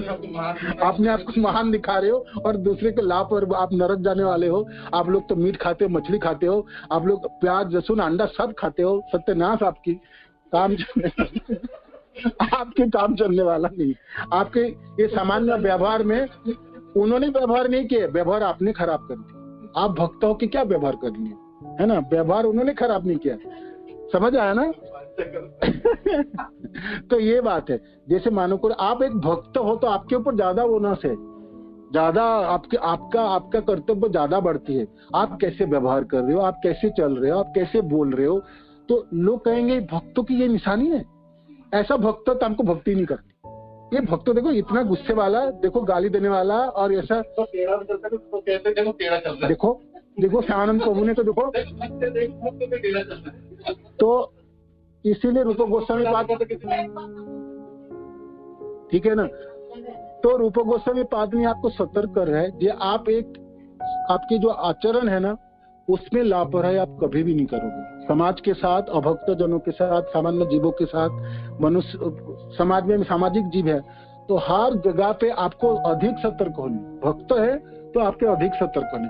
बाजार में आपने तिलक नहीं काटे, धोती कुर्ता नहीं पहने, किंतु बाजार में जाते समय आपको मन में होनी चाहिए मैं एक भक्त हूँ, मेरे को भक्तित आचरण करनी चाहिए, किसी के साथ मैं करूँ भी तो, है ना। तो ये है, आपके ऊपर कर्तव्य ज्यादा बढ़ती है, तो इसीलिए लापरवाही नहीं होनी चाहिए। ठीक है ना। ये पॉइंट कोई बोलना चाहते कुछ इसमें? हरे कृष्ण। हरे कृष्ण प्रभु जी। हरे कृष्ण। हाँ बताइए प्रभु जी। हाँ, मैं ये थोड़ा कंफ्यूजन है। जैसे कोई उच्च कोटि के भक्त कहीं चलते फिरते मिल गया तो वहाँ तो हम दंडवत प्रणाम मुंह से ही बोल के कर सकते हैं, प्रैक्टिकली रोड पे लेट के ऐसे मतलब हाथ जोड़ के प्रणाम ही कर सकते हैं। तो ऐसे दोस्त मतलब कई बार ऐसे चलते फिरते रास्ते महाराज जी मिल गए, कुछ मिल गए, तो वहाँ कैसे हमें मतलब उनका गुरुदेव कहीं भी मिले, गुरुदेव किसी जगह मिले, आपको तुरंत दंडवत करनी है। आपको कोई नहीं, रास्ता नहीं देखना, दिन नहीं देखना, रात नहीं देखना, गुरुदेव को तो दूर से देख के दंडवत होनी चाहिए। सपोज गुरुदेव आने वाले आ रहे हैं, आपको लगा कि गुरुदेव ही आ रहे हैं तो आपको वहीं दंडवत कर लो। वो तो जब दूर से आपको पता चले तभी दंडवत को, जब नजदीक आए तब एक बार दंडवत करो। गुरुदेव के लिए तो बिल्कुल दंडवत दंडवत दंडवत। वो कहीं भी कोई भी है, वो किसी भी जगह हो, बिल्कुल दंडवत है, उसमें कोई द्विधा नहीं है, कोई दंड नहीं है। हाँ, जहाँ तक वरिष्ठ भक्त की बात आई, मानो कि आपको पता नहीं है कि ये वरिष्ठ है कि नहीं है, वो तो भगवान आपको सचमुच कृपा करेंगे। मानो कि भक्त है, देखते अपने प्रणाम कर ले, बाद में आपको पता चले जी ये तो भाई सीनियर डिवोटी है और प्रभुपाद डिसाइपल्स हैं, तो आपको उसी समय दंडवत कर लीजिए। क्या प्रॉब्लम है, समस्या? मानो कि उस व्यक्ति को उस समय पता नहीं आपको, किंतु उन्होंने वर्णन किए, सब कुछ सुनाया, आपने प्रणाम किए थे, झुके थे, दंडवत प्रणाम तो किए थे, हाथ जोड़े तो थे।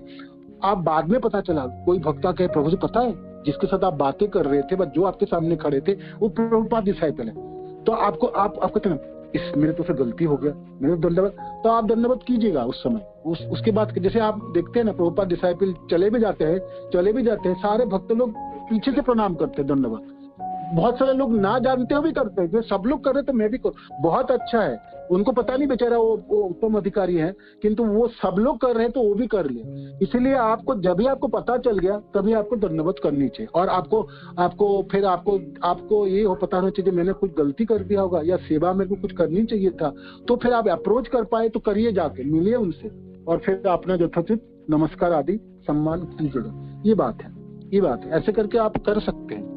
देखो इंटेंशन ठीक रहेंगे ना, उद्देश्य ठीक है आपकी, तो अब आप चीजों को संभाल सकते हैं। यस माता जी बताइए। जी हरे कृष्णा धन्यवाद प्रभु जी। एक बार ऐसा ही हुआ था मेरे ऑफिस में। मैं एक्सपेक्ट नहीं करती थी कि कोई भी ऐसे इस्कॉन का लोग आएगा, क्योंकि मेरे उसमें कोई भी नहीं है, मेरे मतलब पूरे उसमें नहीं है, और इतने सालों में मैंने कभी देखा भी नहीं। लेकिन जब से मैं इस्कॉन से आप लोगों के साथ जुड़ी हूँ, तो एक बार अभी 2-3 साल पहले छिपीवाड़ा टेम्पल के प्रेसिडेंट है नीलकंठ प्रभु जी, उनको मैं नहीं जानती थी, कहीं से कोई चर्चा भी नहीं थी। लेकिन मैंने देखा कि कोई मतलब इस्कॉन का मतलब अपने वेशभूषा में उधर खड़े हैं, धोती कुर्ता और तिलक लगा करके रिसेप्शन पे खड़े होकर वो कुछ एंट्री कर रहे थे। अब मैं उधर से क्रॉस कर रही थी, तो मुझे लगा कि है तो इस्कॉन के, क्योंकि उन्होंने माला वाला भी लिया हुआ था। मैं उनको बिल्कुल नहीं जानती थी, तो जस्ट ऐसे कि चलो मैं क्रॉस कर जाऊंगी, बाद में मुझे पता लगेगा कि कोई फलाना डिवोटी आया था, तो मुझे अच्छा नहीं लगेगा। इसलिए मैं क्रॉस करने के बाद वापस आकर के उनको दंडवत करके प्रणाम किया, और फिर पूछा मैंने कि आप कौन है, कैसे हैं, कैसे किन से मिलने आए हैं, ऐसे करके मैं जानना चाह रही थी कि इस्कॉन का और कौन है यहाँ पर जिनसे मतलब किसी से तो कांटेक्ट में आए होंगे ना मिलने के लिए। तो फिर मेरी बातचीत हुई और आज तक भी वो कांटेक्ट में है। फिर तो मुझे अच्छा लगा कि बाद में अफसोस करने से अच्छा है कि आप पहले दंडवत कर लो, उसमें क्या बुरा हो रहा है। ऑफिस वाले देखेंगे यही हुआ ना, थोड़ी बहुत कोई बात नहीं, तो बाद में रिपेंट हो जाएगा। समझो सेफ आपने को बचाने के लिए दंडवत, एक्चुअली वैष्णव को देखने मात्र से आप झुकनी चाहिए, और आपकी भावना भी ऐसी होनी चाहिए, और दंडवत कर पाए तो करनी चाहिए। सेफ है, दंडवत कर लीजिए। आपको उत्तम अधिकारी हो तो सब सेवा तो हो ही गया ना, कनिष्ठ अधिकारी भी हो मानो की, तो दंडवत तो करनी चाहिए। एक वैष्णव दूसरे को दंडवत प्रणाम करेंगे, कनिष्ठ हो भी गया है ना। गुरु महाराज कहते हैं कि दिन भर में 3 वैष्णवों को प्रणाम करना है। अगर हमें कोई भी मिलता है, वैसे तो मिलते ही नहीं, हम फोन पे कर पर नहीं पाते, तो अगर सामने मिल रहा है, दिख रहा है, हम जानते नहीं जानते, उससे क्या मतलब है। अगर वो वैष्णव है और भक्त है, डिवोटी है इस्कॉन के, तो उसमें प्रणाम करने में कोई वो नहीं है, बल्कि अपना ही अच्छा होता है, कॉन्टेक्ट भी आपका भी शुद्ध होता है ना। जी हरे कृष्ण प्रभु जी। हरे कृष्ण जी।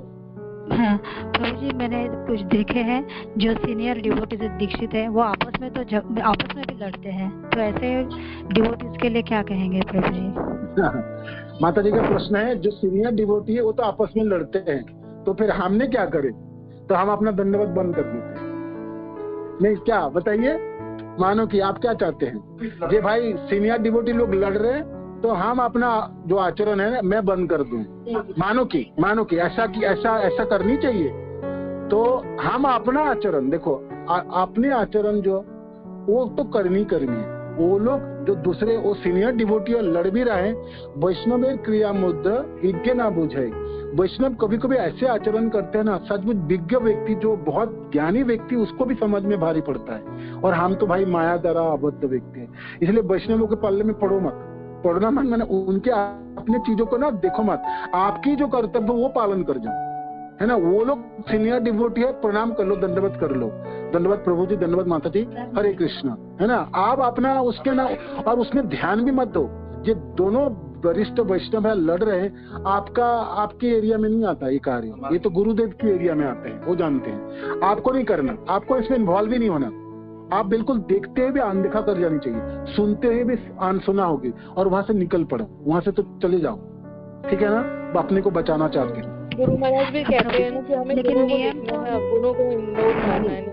एक मिनट, हाँ माता जी आप बताइए, आप जो बोलते हैं, ठीक है, और आगे हाँ बोलिए। हाँ लेकिन उन्होंने तो सारे नियम फॉलो किए, वो तो सारे सिद्धांतों को जानते हैं, तो उसके बावजूद भी फिर ऐसे होता है, वो एक दूसरे के दोष दिखाते हैं, हमें बताते हैं वो ऐसा है फलाना, वो वैसा है। तब प्रभु जी ठीक है, मैं बताता हूँ इस प्रश्न के उत्तर। मानो कि आपको आपके मनों में प्रश्न, माता जी के प्रश्न थे, वो लोग तो वरिष्ठ है, तो वो लोग को भी तो ये सब नियम पालन करनी है। ये जो रूप गोस्वामी पाद के नियम है तो उनके लिए एप्लीकेबल है, सिर्फ हमारे लिए थोड़ी एप्लीकेबल है। उन लोग को भी पालन करनी चाहिए था, वो लोग झगड़ा क्यों करेंगे? वो लोग तो अच्छे भक्त होना चाहिए, उन लोग को अपने व्यवहार ठीक होना चाहिए। हाँ, ये प्रश्न बहुत सुंदर है माता जी, मैं आपको बताता हूँ। देखो, इस संसार में नियंत्रण आप अपने को कर सकते हो, संसार के दूसरे व्यक्ति आपके नियंत्रण में नहीं है, ठीक है ना। आप हमेशा इसको याद रखनी है, जब तक अपने शरीर नहीं छोड़ेंगे तब तक ये नियंत्रण से मैं अपने को कर सकता हूँ, मैं दूसरे के नियंत्रण के अधिकार मेरा नहीं है, वो एरिया मेरा नहीं है, और ना मैं नियंत्रित कर सकता हूँ।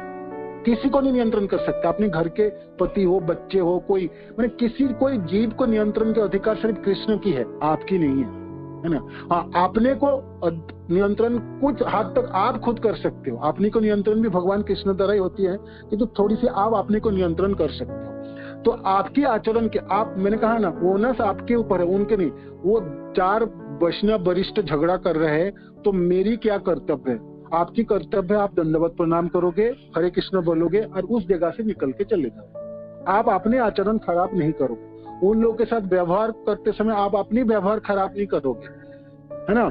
और उन लोगों ने खराब व्यवहार कर रहा है, उसको आपके दायरे में नहीं आता है, उनके रूल अलग है। हाँ, आपको बहुत असहनीय है तो उनके सीनियर से बजा के बता सकते। मानो कि आपके पास बहुत समय है, आपने माला जप कर लिए, 16 माला, अर्च विग्रह सेवा कर लिए, भागवत श्रवण कर लिए, आपने भक्ति रसामृत सिंधु की पढ़ाई कर लिए, आपने उपदेशामृत की पढ़ाई हो गई, मैंने आपके पास उतने बाद भी आपके पास समय बचा है, तब आपने जाके शिकायत कीजिए, ठीक है ना। नहीं तो आपके पास शिकायत करने का आपको मिले टाइम तब कीजिएगा, है ना। आपने सब कुछ कर लिए साधन, तब हाँ ऑफिस की छुट्टी कर लीजिएगा, घर के काम काज छोड़ दीजिएगा, फिर शिकायत करनी चाहिए, तो वो आपको मिलने वाला नहीं है। इसलिए माता जी वो उसके तरफ ध्यान नहीं देना। मैं आपको बताता हूँ, आप अपना आचरण कीजिए, दूसरे के आचरण में आप नियंत्रण नहीं कर सकते, हमेशा याद रखिए। तीसरी, हर जीव यहाँ पर माया द्वारा आबद्ध है, हर व्यक्ति की पतन हो सकता है, माया इतनी प्रचंड शक्तिशाली। इसीलिए आप अपनी भावना रखिए, वो लोग लड़ रहे, क्या पता आने वाले दिनों में मैं भी लड़ूं, ऐसा है ना। तो वो उन लोगों की जो कमी है वो अपने अंदर देखिएगा, जी ऐसा मैं भी तो हो सकता, मेरे में भी हो सकता। इसीलिए उस चीजों को अपने हृदय से अनुभव करने की प्रयत्न कीजिए। दूसरे मर रहे, मरने दो।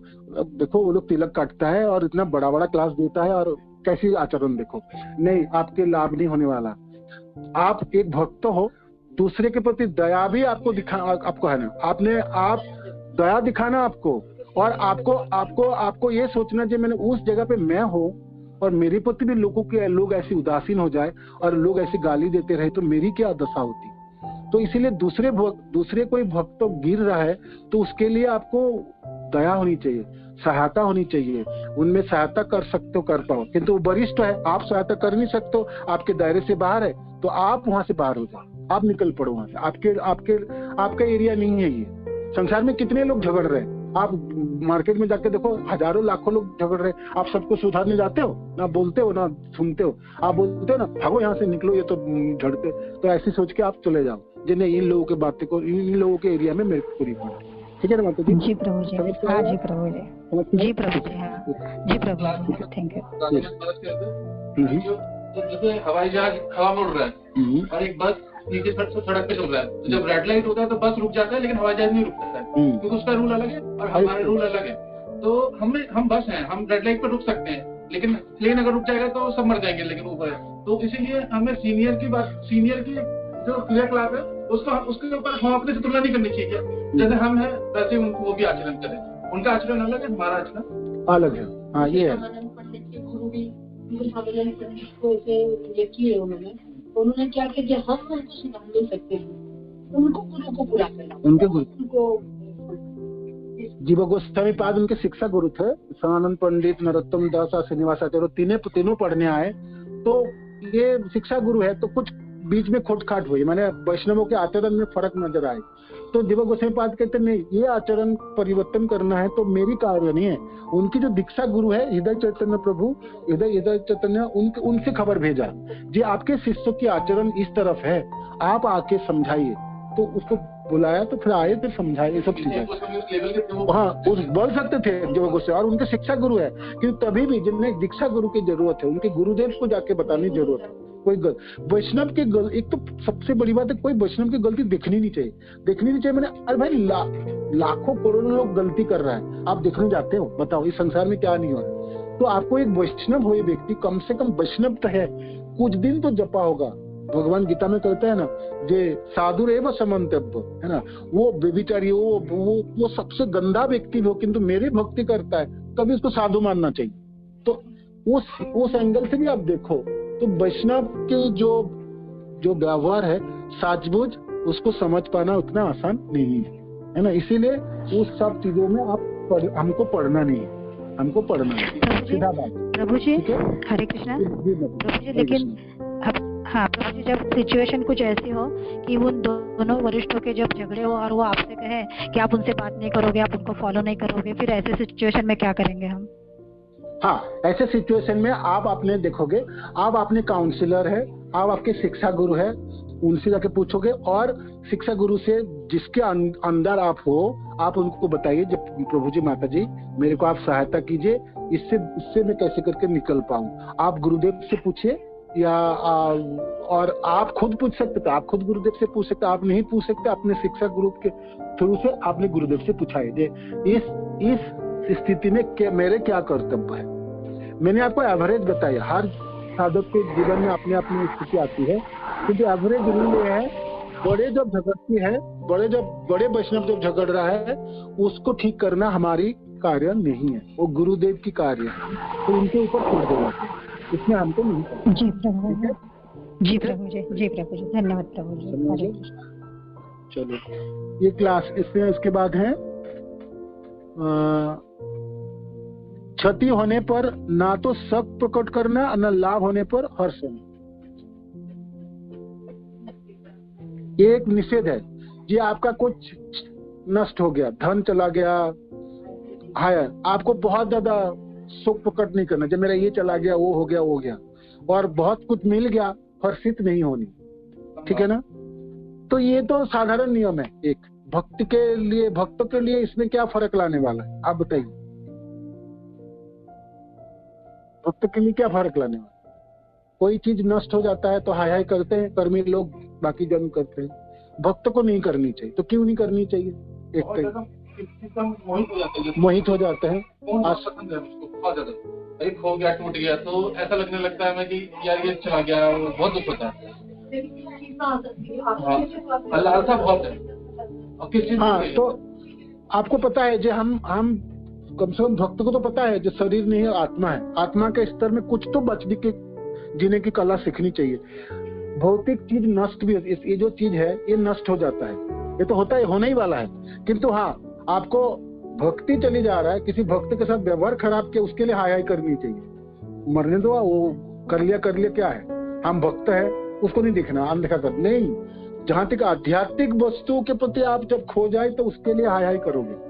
भौतिक चीजों की इसके बात आई, भौतिक कोई विषय वस्तु नष्ट हो जाए, आपके धन थी, बैंक बैलेंस था, नष्ट हो गया, आपके नौकरी था, नौकरी चला गया, नौकरी मिल जाएंगे दोबारा, किंतु आपकी भक्तों की संग खराब हो गई या भक्त छूट गया, वो उसके लिए दुखी होनी चाहिए, आपको करनी चाहिए। आध्यात्मिक चीजों के प्रति दुखी होनी चाहिए।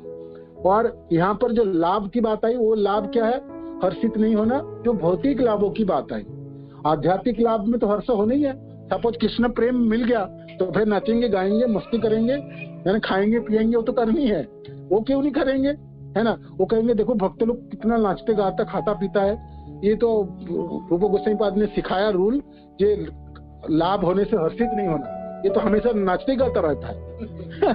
तो वो आध्यात्मिक चीज है, वो तो होनी है नहीं। इसमें भौतिक चीजों के लाभों की बात है। मानो कि आपको धन मिल गया, अचानक आपकी कोई प्रमोशन हो गया, कोई लॉटरी लग गई, हाँ आनंद होता, ये है, ये चीज है।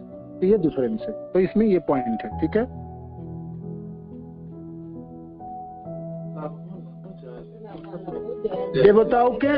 देवताओं के अनादर नहीं करना, ये बहुत बड़ी पॉइंट है। भक्त होते ही ये देवी देवता को तो पूजना नहीं है ना हम लोगों को, हम तो कृष्ण को पूजने वाले हैं, हम तो सब बड़े ऊपर वाले। वो भैया मंदिर देख के भी नहीं झुकता। मैंने तो ऐसे भक्तों को देखा, मैंने सोचा पागल हो गए सब लोग क्या।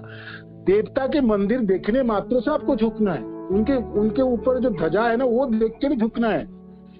पता है ना कि हम तो कृष्ण वाले हैं, हम तो ये तो नीचे वाले ऐसा भी बोलते हैं। क्यों भाई, क्यों इतना स्पर्धा कैसे? आपको देवताओं को अनादर नहीं करना चाहिए, देवताओं को अनादर नहीं करना चाहिए। आप किसी को अनादर नहीं कर सकते। एक वैष्णव तो चीटी को भी अनादर नहीं कर सकते, तो देवता तो बहुत बड़ी बात है ना। इसमें बिल्कुल आपको क्लियर रहिए, देवी देवता को पूजा करने में माना है, देवी देवता को उपासना करने में माना है, देवी देवता के प्रसाद खाना मन। वो भी प्रसाद, आप किसी को कोई भी प्रसाद में मिल जाता है उसको फेंक देता। क्यों भाई, तुरंत क्यों फेंकता है? क्यों फेंकते हो? वो देवी देवता भाई वैष्णव है, देवी देवता बने या देवी बने, उसको पता है उन लोगों को क्या लायकत है। भगवान माँ के गर्भ में है, उनको पता है, आपको पता रहता है? भगवान कंस के कारागार में आए, देवकी माता के गर्भ में है, स्तुति करने में देवी देवता है, स्तुति करने में कोई मनुष्य गया था? एक वैष्णव गया? बताओ, किसी को पता है? तो आप सोचो, देवी देवता की पोजीशन हमेशा ऊपर है, ऊंचाई है, आपसे ऊंचाई है, बहुत ऊंचाई है। और वो सद्भुत भगवान के भक्त लोग हैं, भक्त जो उन्हीं को पद प्राप्ति हुई है ना, है ना? वो तो नाम लेके बुलाऊंगे, नहीं, ठीक है ना? तो आपको मानो कि किसी देवी देवता के जगह पे गए, मंदिर में आपको प्रसाद में मिला, तो आप लेकर ले आओ, उसको आदर पूर्वक लाओ, ला के आपको नहीं ग्रहण करना, तो आप अपने दूसरे किसी को दे सकते हो, जो लोग देवी देवता को पा सके, बाकी सब जीवों को दे सकते हो।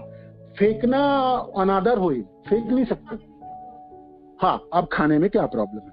देखो, देवी देवता को मानो कि वो प्रसाद को भगवान में नहीं लगाया गया, भगवान के बिना लगाए कोई चीज हम नहीं ग्रहण कर सकते, इस कारण वैष्णव जन उनको नहीं खाते हाथों से, है ना? किंतु इसके उदाहरण वो देते हैं, महाराज इतनी वर्णन कर रहे थे जो देवी देवता के प्रसाद लगे, उस प्रसाद को आप मानो कि वो जो पुजारी है, उस पुजारी ने सालग्राम रखते हैं, देवी देवता के पुजारी भी है वो, हर पुरोहित ब्राह्मण ना सालग्राम रखते हैं मंदिर में। दुर्गा माता के भी पुजारी है, वो सालग्राम जनरली रखता है। सपोज उस मंदिर में सालग्राम रखा हुआ है तो आप उसको ग्रहण कर लो, हाँ, वो आप आ सकते हो, है ना? किंतु इतनी छानबीन करनी तो आप जाओगे नहीं, मानो कि हाँ, मानो कि आपको पता है सालग्राम भी है, इसमें भगवान की गोपाल मूर्ति पूजा है, तो आप पाओगे। नहीं होगे तो आप उसको फेंकना नहीं है, आपको लाना है, लाके उसको किसी को दे दीजिएगा। मानो कि आपको जबरदस्ती, पहले तो आप लोगे नहीं, अब लेने क्यों किया भाई? हाथ क्यों बढ़ाए? आपने प्रणाम करो भगवान को, देवी देवता को, और निकल पड़ो। प्रसाद जब बांट रहे हो जाओगे नहीं, और आप लोगे नहीं, क्योंकि आप प्रसाद ग्रहण कर नहीं पाओगे। और बहुत जबरदस्ती कोई आपको साल में 1-2 बार ही होगा ना भी, तो वो उसको ऐसे करके आप व्यवहार कीजिए, ठीक है ना? ये है। उसके बाद है किसी चीज को हरे कृष्णा प्रभु जी, देवी देवता भी तो भगवान के भक्त हैं, वो भी भगवान को ऑफर करके ही खुद फिर ग्रहण करते हैं वही प्रसाद। तो उसको ग्रहण करने में हम नहीं, वो आप नहीं कर सकते। मानो कि देवी देवता वैष्णव है, किंतु वो वैष्णव को लगाया, अपने देवी देवता को लगाया, देवी देवता पा सकते, किंतु हमने नहीं कर सकते, ऐसे नहीं। मैंने कहा ना, आपके 2 रास्ता है। देवी देवता का प्रसाद आपको मिल गया, कोई जबरदस्ती, आपने पहले तो हाथ नहीं बढ़ाओगे, प्रसाद लोगे नहीं, लेने के लिए कोई प्रयास नहीं करोगे। कोई व्यक्ति जबरदस्ती आपको दे गया तो उसको लाके अपने दूसरे घर में ले आइए और उसको किसी को दे दीजिए, है ना? एक तो है। और उस मंदिर में आपको पता है जो शालिग्राम रखा था वो भगवान विष्णु की भी मूर्ति है, वो पूजते हैं, तो वो देवी देवता के प्रसाद दे भी दिए तो वो आप ग्रहण कर सकते हैं। ये 2 नियम है, ये 2 चीज आप कर सकते हैं, ठीक है ना? इसको, किंतु देवी देवता के अनादर कभी भी नहीं करोगे। आपको प्रणाम करना, दंडवत करनी, जो दान वगैरह देना, सिर झुकाना, हाथ जोड़ के खड़े होने, ये सब आपको करनी है, ये सब करनी है आपको, है ना? और आदर के साथ उनके उच्चारण करोगे, नाम लोगे। जैसे बड़े व्यक्ति को कैसे आदर देते हैं, ऐसे देवी देवता बड़े जन आदर के साथ व्यवहार करनी है, ठीक है ना? ये आगे की पॉइंट है, बस एक लास्ट पॉइंट में करता हूँ। किसी जीव को बैर को कष्ट नहीं पहुंचाना, कोई भी जीवों को। हरे कृष्णा प्रभु जी, हरे कृष्णा, हरे कृष्णा प्रभु जी। प्रभु जी, हम देवी देवताओं का प्रसाद क्यों नहीं ग्रहण कर सकते? हाँ, मैंने उसको कहा ना, यही तो समझा है। देवी देवता के प्रसाद हम ग्रहण नहीं, इसलिए हम वैष्णव होने के नाते हम भगवान विष्णु के जो वफार के निवेदन किए हुए चीजों को ग्रहण करना है, ये हमारा नियम है ना।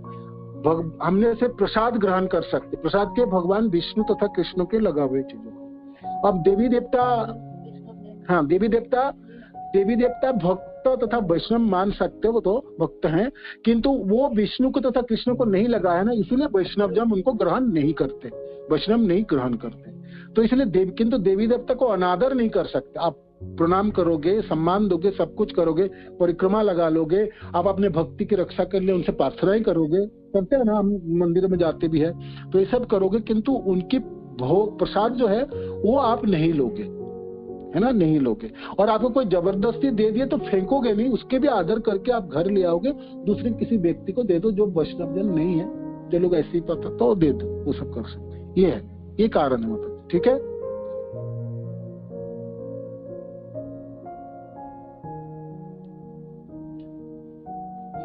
पॉइंट ना बहुत कम लोगों को समझ में आता है। चक्कर ये जैसे शिव जी हाँ। का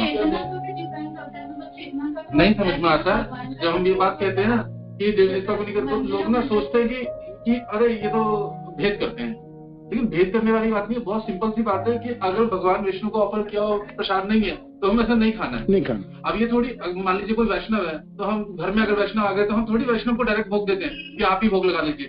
हम पहले भगवान को ऑफर करते हैं फिर उनको खिलाते हैं। उनको खिला शिव जी को प्रसाद, शिव जी भी वैष्णव है, हाँ। वो कैसे ग्रहण की है? जब तक विष्णु की नहीं लगाया हुआ हाँ। तो शिव जी को भी नहीं लगेगा, वो नहीं खाएंगे। पुजारी मंदिर में करता नहीं है ऐसा, मंदिर में वो डायरेक्टली उनको भोग लगाते हैं।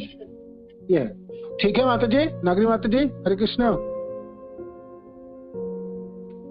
चलिए ओके, ठीक है प्रभु जी, समझ में आ गया। ठीक है, प्रणाम, समझ ओके। समय हो गया, 1.5 घंटा हमने ले लिया। चलिए, हमने 2 पॉइंट छोड़ के 10 नियम 10 निषेध थे, उसमें से 8 हमने पढ़े। अगले सप्ताह में फिर बाकी 2 भी पढ़ेंगे, आगे बढ़ेंगे, ठीक है ना। हरे कृष्ण, धन्यवाद, प्रणाम सभी को। वांछा कल्पतरुभ्यश्च कृपा सिन्धुभ्यैव च पतितानां पावनेभ्यो वैष्णवेभ्यो नमो नमः। श्रील प्रभुपाद की जय, गुरु महाराज की जय, आप सब भक्तवृंद की जय। निताय गौतम नंदी। हरि हरि बोल। हरि